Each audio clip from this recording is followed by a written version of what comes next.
alliance आरो आन्डारस्टेन्डिं बाहाय गोबां पार्टिखौ दङ गतिके जिखि पलिसि लाया इउपिपिएलआ बाहाय साक्सेस जाया इउपिपिएलआव मोनसे कनक्रिट आइडिया आरो पलिसि लानानै खामानि मावनाय आं नुवाखै बिटिसिखौ जोंनो दादों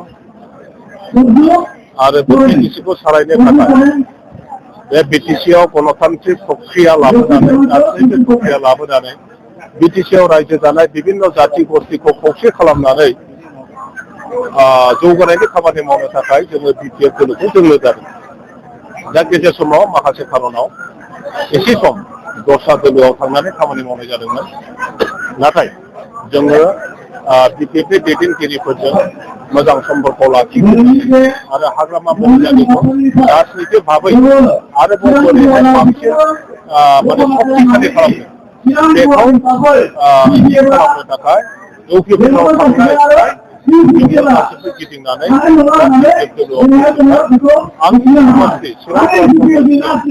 आंजों जाय बिथांमोनहा फैफादोंमोन बिथांमोनखौ मोनफ्रोमबो प्राइमारिनिफ्राय आरो दिनै प्रथम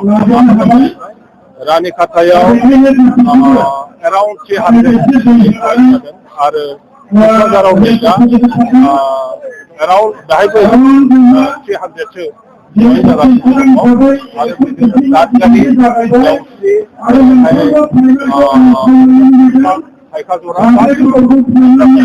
जेसेबां दङ गासैखौबो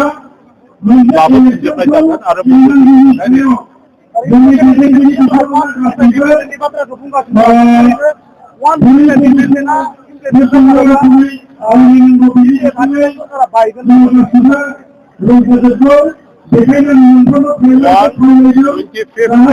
जुदि जायो बेवहाय बिटिसि सरकार बायनायनि बेवहाय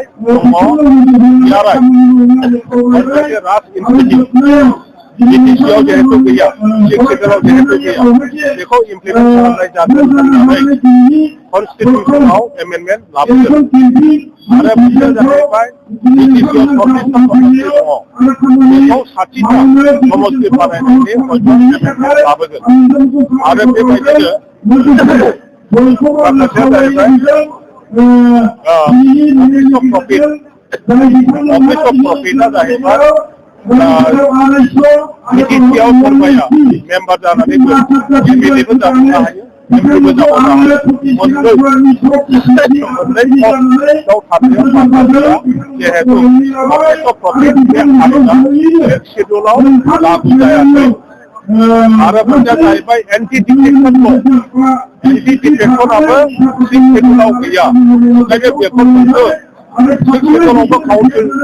काउन्सिलावबो लागु जानांगौ होननानै दा 125 एमेन्डमेन्ट जादों बे एमेन्डमेन्ट जानायाव बिटिसि माबायाव जुदि 60टा बानायनाय जायो समस्तिखौ 60टा समस्तिखौ रिडिलिमिटेड खालामनानै काउन्सिल इलेक्सना जेब्ला जागोन 2030 सनाव बे समावसो 2030 सनाव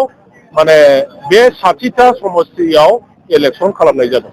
बाहाय गभर्नमेन्ट बाया इन्टारिम काउन्सिल जाया दिनैनि दिनाव नोंथांबायदि सासे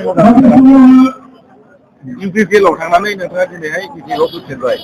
आरो नोंथांजों लोगोसे इउपिपिएलनि माखासे लिडारफोराबो बिटिएफआव ओंखारनानै फैबाय अब्ला इउपिपिएलनि थासारिया माबायदि बिसोर माबा मोनसे गोहोम खोख्लैगोन इउपिपिएलआव मोनसे कनक्रिट आइडिया आरो पलिसि लानानै खामानि मावनाय आं नुवाखै